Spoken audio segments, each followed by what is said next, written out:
Additional prayer, yes. Udua, representing the people of Kogi Central.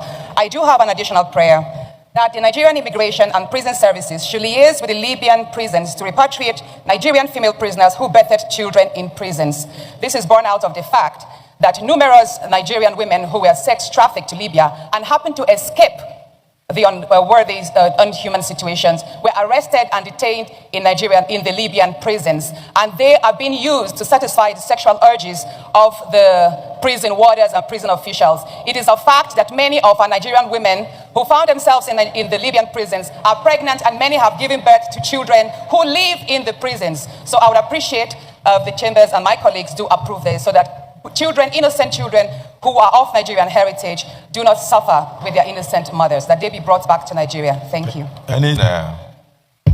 Immigration and Prison Services to liaise with the Libyan prisons to repatriate Nigerian female prisoners who birthed children in Libyan prisons. All right. Any seconder? Any seconder? Yes, seconder, the leader of the Senate. To second the additional prayer as most ably moved by distinguished Senator Natasha. Repeat the additional prayer so that people understand. Well, Mr. President, Mr. President and distinguished colleagues, the additional prayer. The additional prayer is? Mr. President, I know at all times and in all situations I have the protection of Mr. President. You have my protection. And I know just repeat the additional prayer for the benefit of all. Secondly, Mr. President, it is already in our Hansard recorded that Mr. President, in asking for secondment, did himself repeat the additional prayer. And I'm relying on that. Thank you, sir.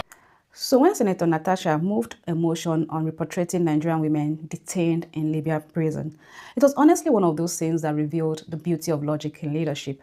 When the Senate President asked for the motion to be seconded, there was a brief silence in the chamber. And that moment, of course, raised the discussion on social media.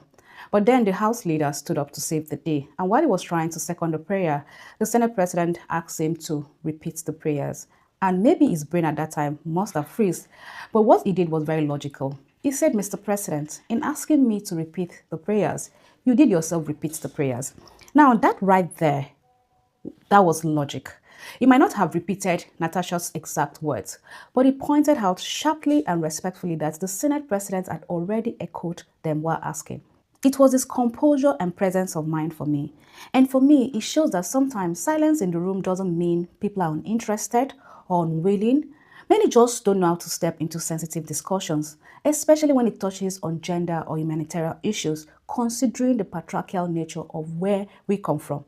So that moment on the Senate floor was more than a witty remark.